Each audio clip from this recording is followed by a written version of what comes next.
It started with a sound I almost didn't hear, a soft scratching at the front door, the kind you'd expect from a lost neighborhood cat, small, uncertain, easy to ignore. Outside, the night air was cold enough to see your breath. I remember the porch light flickering once before I reached for the handle. I opened the door expecting ordinary. What I found was anything but. A kitten sat on the welcome mat, tiny, dense, built low to the ground in a way that seemed wrong somehow, too wide in the face, too flat in the expression. Its fur was thick and layered, almost too much for an animal that small, and its eyes were pale and round and completely, unnervingly still. It wasn't afraid, it wasn't weak. It was watching me the way you watch someone before you decide whether to trust them. I stood there probably 5 seconds longer than made sense, and in those 5 seconds, something shifted, though I couldn't have told you what it was or why. I just knew, standing in the cold with the door half open, that this wasn't going to be a normal night. I stepped aside. He walked in. I'd taken in strays before.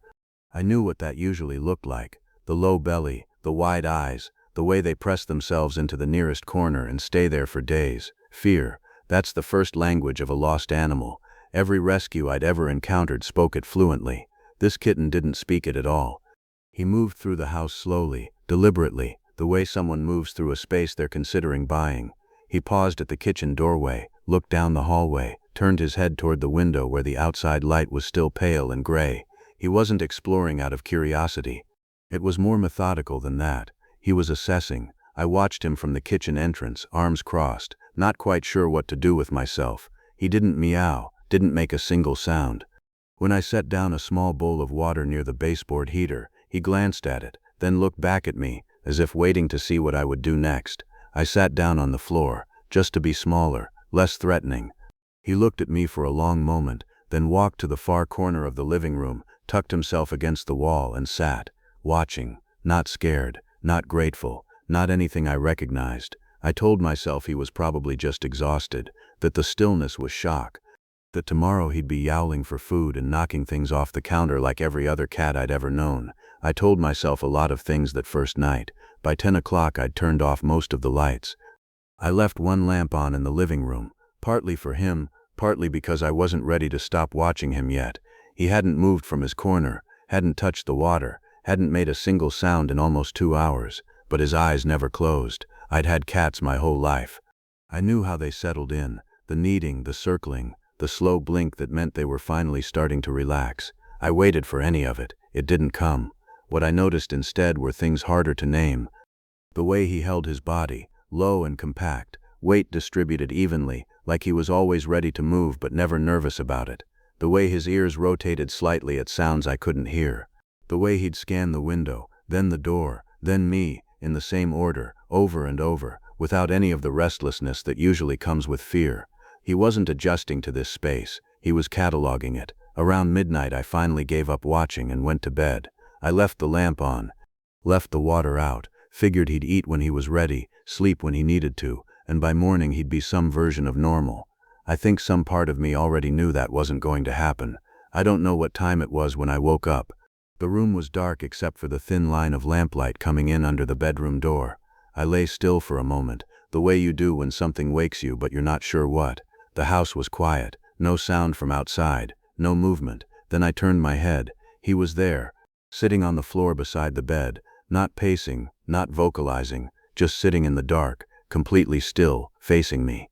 His eyes caught the light from under the door, 2 pale circles in the shadows, calm, unblinking. I didn't move. He didn't move. And the thought that went through my mind, the one I couldn't shake, lying there in the quiet, wasn't he followed me in here. It was something else entirely. It was, he was already here when I woke up, which meant he hadn't wandered in, hadn't gotten restless and gone looking for warmth. He'd come in deliberately, in the dark while I slept, and chosen that exact spot, chosen to watch. I didn't know what kind of animal did that. I didn't know what it meant. I only knew, staring back at those pale eyes in the dark, that whatever I thought I'd brought in from the cold tonight, a stray, a rescue, something small and lost, I was wrong. I just didn't know how wrong yet. Weeks have a way of passing quietly when you're not looking for change. You fall into routine, morning coffee, the same chair, the same window light, and somewhere in that routine, without announcing itself, something shifts. You don't notice it happening. You only notice one ordinary afternoon that things are different than they were, and you can't quite put your finger on when that started. That's how it happened with him. I didn't notice the changes day by day. I noticed them all at once, maybe 6 weeks in, when I went to sit in my usual spot on the couch and stopped before I sat down. He was already there, not curled up sleeping, not tucked into the corner cushion the way cats usually claim a space. He was sitting upright, centered, facing the room, the way you sit when you're in charge of something. I stood there for a moment, coffee in hand. Then I went and sat in the armchair. I told myself it wasn't a big deal. Cats take over furniture. That's just what they do. But somewhere in the back of my mind, a small quiet thing registered, a feeling I didn't have a word for yet. He hadn't moved when I approached, hadn't shifted or looked away, just watched me redirect, calmly, as if that outcome had never been in question. By the second month, the patterns were harder to ignore. He had claimed the wide windowsill above the radiator. That made sense, warmth and light. He'd claimed the top of the bookshelf in the hallway, also logical, elevation. But he'd also claimed the narrow strip of floor between the kitchen and the living room. Just a stretch of hardwood, nothing remarkable about it. No warmth, no view, just a threshold. And he sat there. Every day, around the same time, he would position himself in that spot and simply be there. Not sleeping, not playing, just present in a way that made you root around him without quite deciding to. I started going the long way around through the dining room without realizing I'd made that choice. My neighbor came over one afternoon in the 3rd month. She'd heard I'd taken in a kitten and wanted to see him. She was an animal person, had dogs her whole life, never intimidated by much. She walked in, looked around, spotted him on the bookshelf and went quiet. "Why is it looking at me like that?" she said. "Like what?" She paused. "Like it's deciding something." I laughed, but I knew exactly what she meant. He'd stopped being small somewhere in the 2nd month, though I couldn't pinpoint the exact week. It happened the way growth always happens, gradually, then suddenly. His legs had lengthened, his chest had broadened. That face, already unusual, had settled into something even more striking, wide and flat, with those pale eyes set forward, and ears that sat low and round on the sides of his head rather than tall and pointed like a domestic cat's. He looked increasingly like something that didn't belong indoors, but he moved through the house with complete confidence, no hesitation at doorways, no startling at sounds. When the phone rang or something dropped in the kitchen, he didn't flinch. He just turned his head toward the source, evaluated, and returned to whatever he'd been doing. He ignored commands entirely, not defiantly, the way a stubborn dog ignores you, making a show of the refusal. He ignored them the way you'd ignore background noise, without acknowledgement, without guilt, without any apparent awareness that a request had been made. I tried come exactly once. He looked at me for about 2 seconds, then looked away. I never tried it again. What surprised me most wasn't the wildness, it was the consistency of his attention. Every morning when I came downstairs, he was already awake, already watching the stairs, not waiting in the eager, tail-wagging sense, watching, the way someone watches a door they expect to open. When I left the house, I'd sometimes glance back through the front window. He was always at the sill, not distressed, not vocalizing, just tracking me until I moved out of sight. And when I came home, he never greeted me at the door the way dogs do, the way even some cats do. He was simply already positioned nearby when I entered, closer than he'd been when I left, but still holding that careful distance, that invisible boundary he never quite let me cross. He followed me, but he wouldn't be followed. He watched me, but he wouldn't be watched, not for long. Whenever I looked at him directly, held his gaze longer than a moment, he'd look away first, deliberately, unhurried, as if choosing to end the exchange on his own terms. I started to understand slowly that this was its own kind of relationship, not warmth exactly, not affection in any form I recognized, but something, consistent, deliberate, his. The discovery happened on a Tuesday. Nothing dramatic led up to it. I was eating lunch, laptop open, and I found myself searching, half out of curiosity, half out of the vague unease that had been building for weeks. I typed in what I knew, the flat face, the round low ears, the thick layered fur, the pale eyes, the expression that looked like permanent evaluation. The results came back fast. I stared at the screen for a long time. Odocolobus manual, the Pallas's cat. Native to the grasslands and steppes of Central Asia, one of the world's oldest wild cat species, not domesticated, not a hybrid, not a variant of anything that had ever lived peacefully in someone's home. A wild animal. I looked up from the screen. He was sitting in the hallway threshold, his spot, the one I'd learned to walk around, watching me with those pale, even eyes, and the room felt different suddenly. The same house, the same afternoon light, the same quiet, but different, because I understood now what I was looking at. This wasn't a stray that had wandered in from the cold. This wasn't a rescue, wasn't an adoption, wasn't any of the stories I'd been telling myself for 2 months to make sense of him. I had a wild animal living in my house, and the wild animal had opinions about the furniture. I sat with that for a long time, just sat, laptop open, lunch unfinished, the weight of it settling in slowly the way real things do, not all at once, but in layers. What was I supposed to do with this? There were people I could call, authorities, wildlife organizations, people who would know the right answer, the legal answer, the responsible answer. I knew that. I sat there knowing it, but he was still watching me from the hallway, calm, unhurried, like he'd already considered all the possible outcomes of this moment and had reached a conclusion I hadn't caught up to yet. And I thought about that first night, the front door opening, the cold air, the way he'd walked in without hesitation, moved through every room like he was taking inventory, and then settled, not randomly, not out of desperation, but deliberately, like he'd decided. I reached for my coffee. It had gone cold. What I didn't know then, what I had absolutely no way of understanding yet, was that the question wasn't what I was going to do about him. The question was what he was going to do next, and I was about to find out in a way I wasn't prepared for. There's a moment in every relationship, human or otherwise, when the surface falls away, when whatever careful, managed version of coexistence you've built together gets tested by something neither of you planned for, something that strips everything back to what's underneath. And what's underneath isn't always what you hoped. With him, that moment came quietly, the way the most important moments usually do. It was an ordinary morning, early light, the kind that comes in low and amber through the kitchen window and makes everything look gentler than it is.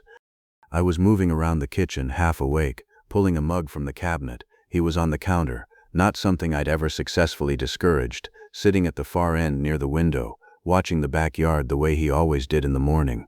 A bird landed on the fence post outside. What happened next took less than a second. His entire body changed, not tensed, transformed. The stillness he usually carried, that careful, measured quiet, collapsed into something else entirely. His weight shifted forward, his hindquarters dropped low, his eyes locked and didn't move. And his tail, the tail that usually moved in long, slow arcs when he was simply present in a room, went rigid. I didn't move, he didn't move, the bird did, and so did he. He hit the window with both front paws, not hard enough to break it, but hard enough to feel the intention behind it. The bird was gone in an instant, startled into the gray morning sky, and he stood there on the counter, paws still flat against the glass, and slowly came back to himself. It took longer than I expected. He stepped back from the window, sat down, looked out once more at the empty fence post, then turned and looked at me.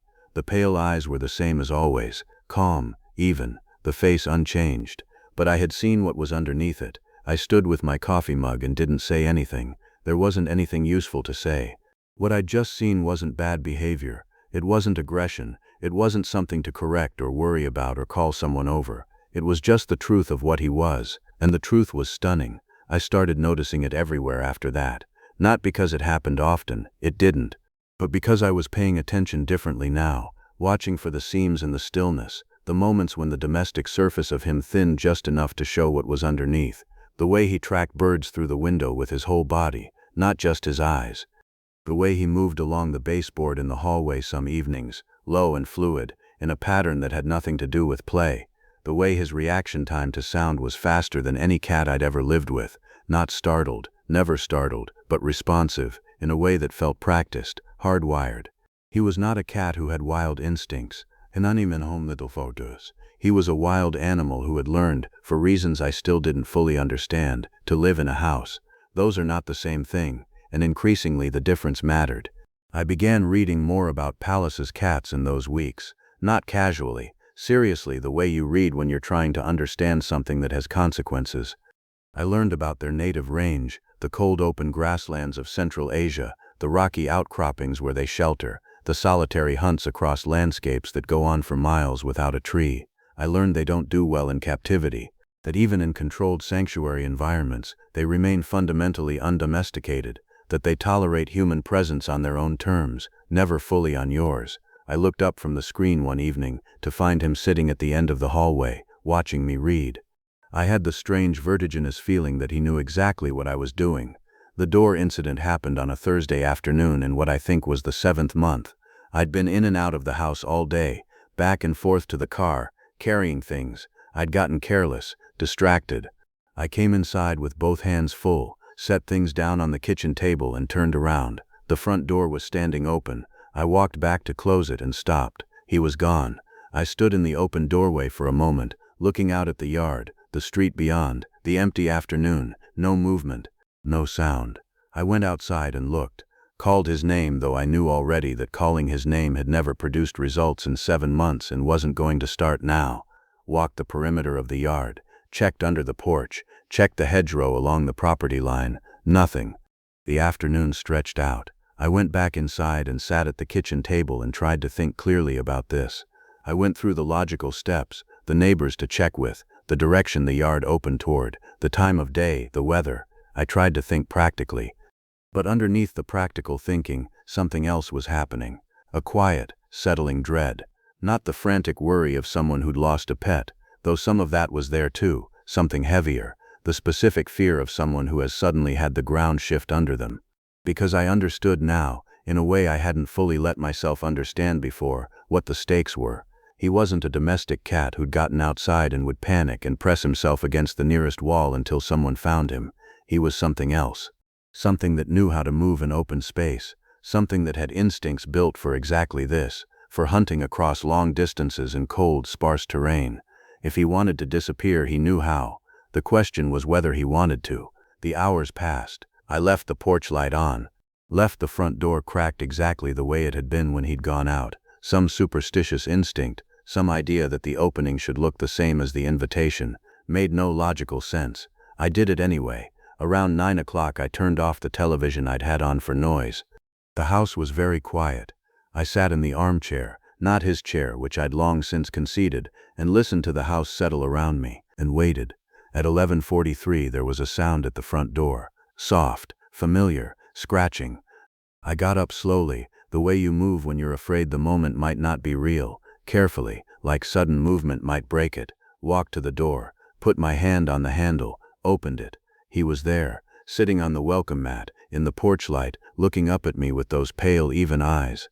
Not winded, not wild-eyed or frantic or marked by anything the night had done to him. His fur was slightly cool to the touch when I crouched down near him. I could feel the outdoor air still in it. He walked past me into the house, went directly to the kitchen, drank from his water bowl, unhurried, then walked to the hallway threshold, his spot, and sat down, and looked at me. I stood in the kitchen doorway and looked back at him for a long time. I thought about the open door, the empty yard, the hours in between. Wherever he had gone, whatever the night had offered him, open sky, cold air, the grassland instincts pulling in whatever direction they pull, he had moved through all of it. And come back here, to this house, this light, this threshold that he'd claimed as his own in the 2nd month, and never relinquished. I had spent the evening afraid that I'd lost him, that when the door opened, the wild in him had simply taken over, the way I always knew someday it might. But standing there looking at him, calm, settled, exactly where he always was, I understood something I hadn't let myself understand before. He hadn't come back because he was lost. He hadn't come back because he was hungry. He hadn't come back because he didn't know how to be anywhere else. He came back because he looked at everything the night had to offer, weighed it against whatever this place had become to him, and made a choice. Not my choice, his. And that distinction, small as it sounds, quiet as it was, changed everything I thought I understood about what we were to each other. Because you can love something that needs you. That's easy. But something that doesn't need you, something that could leave at any moment, and simply chooses, again and again, not to, that's a different thing entirely. I just didn't have a word for it yet. A year goes by differently than you expect it to, not in the big moments, those you track. You remember the first night, the first discovery, the first time you understood what you were really dealing with. Those stay with you, fixed and clear, like photographs. It's everything in between that surprises you, the accumulation of ordinary days. The way a relationship, any relationship, is really just thousands of small moments stacked quietly on top of each other, until one morning you wake up and realize that the shape of your life has changed, and you couldn't point to exactly when it happened. That's what a year with him felt like. Not a dramatic transformation, not a story with a clean turning point, just Tuesday after Tuesday after Tuesday, each one slightly different from the one before, until the distance between who we'd been in the beginning and who we were now was so wide I almost couldn't see across it.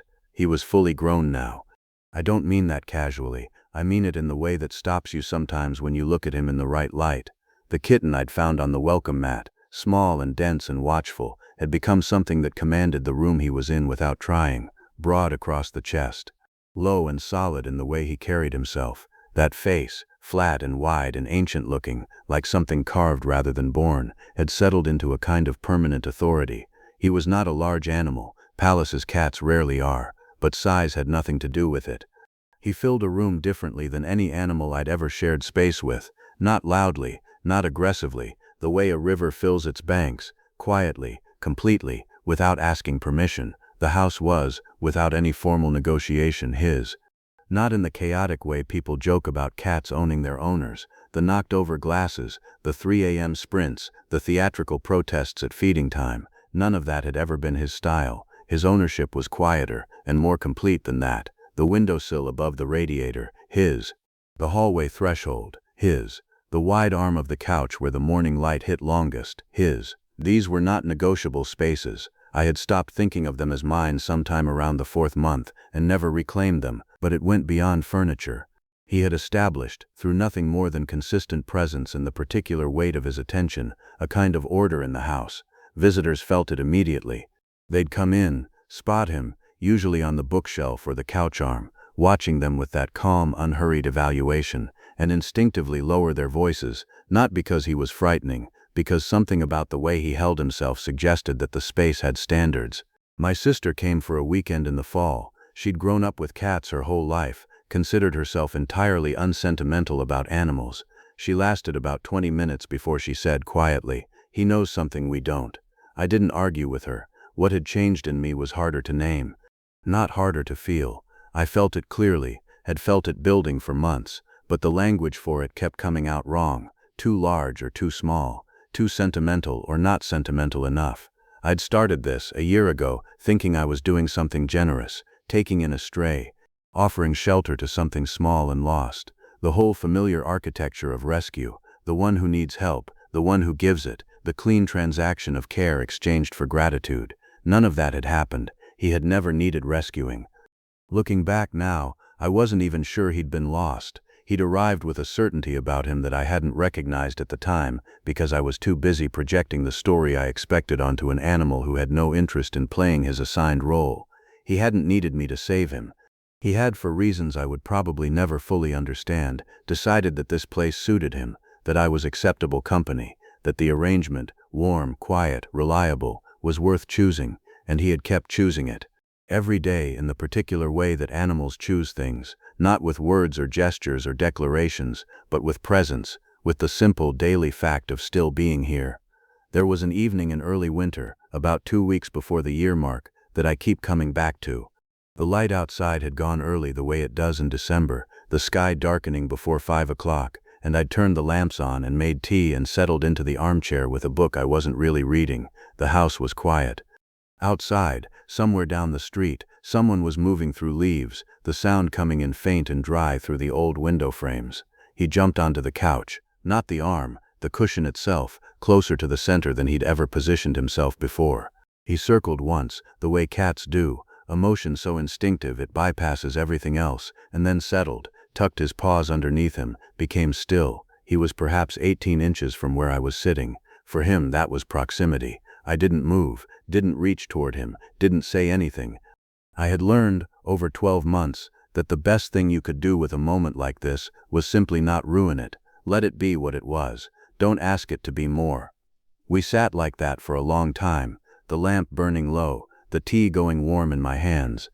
The sound of the street outside and the quiet of the house inside and the small, steady sound of him breathing nearby. He didn't look at me. I didn't look at him. We just occupied the same space, the same light, the same evening, each of us in our own way, at rest. I've thought a lot, in the months since, about what to call what happened between us. It doesn't fit the categories I came in with. It's not rescue. I didn't rescue him. It's not adoption. He was never available for that, never would be. It's not even friendship, exactly. Not in any form the word usually takes. What it is, I think, is something older than any of those words. A kind of mutual recognition. Two creatures who looked at each other across a considerable distance, in every sense of that word, and found, against most reasonable expectation, that the distance was crossable, that something on the other side was worth crossing toward. Not all the way across. Never all the way. He remained, in every essential sense, what he had always been, a wild animal, with wild instincts, living by his own terms in a world that he moved through on his own authority. I never changed that. I never could have, but he stayed, day after day, month after month. Through the seasons, through the ordinary accumulation of days, through every morning when the door could have been open and the world beyond it available and the grassland instincts pulling in whatever direction they pull. He stayed. On the morning of the year mark, I'd been counting, though I hadn't admitted that to anyone. I came downstairs earlier than usual. The house was still dim, the winter light not yet strong enough to matter. I came into the kitchen and started the coffee and stood at the counter in the quiet, thinking about nothing in particular. He came in from the hallway, walked to his water bowl, drank, walked back toward the living room, and then he stopped, turned and looked at me, just for a moment. 3 seconds, maybe 4. That calm, pale, level gaze that I had been on the receiving end of for a year now, and still hadn't entirely decoded. Then he turned away, went to his window, settled in to watch the yard wake up. And I stood there with my coffee and felt something move through me that I didn't try to name, just let it pass through and settle. Here is what I know, after a year. He did not need saving. He never did. Whatever brought him to my door that first cold night, instinct, accident, some animal calculation I'll never have access to, it wasn't helplessness. It was something more deliberate than that. He walked in because he decided to. He stayed because he keeps deciding to. Every single day, that choice is available to him. The door has been open. The world has been there. He knows how to move through it in ways I can't follow. And every single day, he's here, on his windowsill, in his hallway threshold, on his couch cushion in the evening lamplight, 18 inches away, breathing quietly while I pretend to read, not because he has to be, because he wants to be. I think about people sometimes when I think about him, about the relationships in my life that have meant the most. And I've noticed that the ones that hold, the ones that last and deepen and become something you can actually lean on, they're never the ones built on need.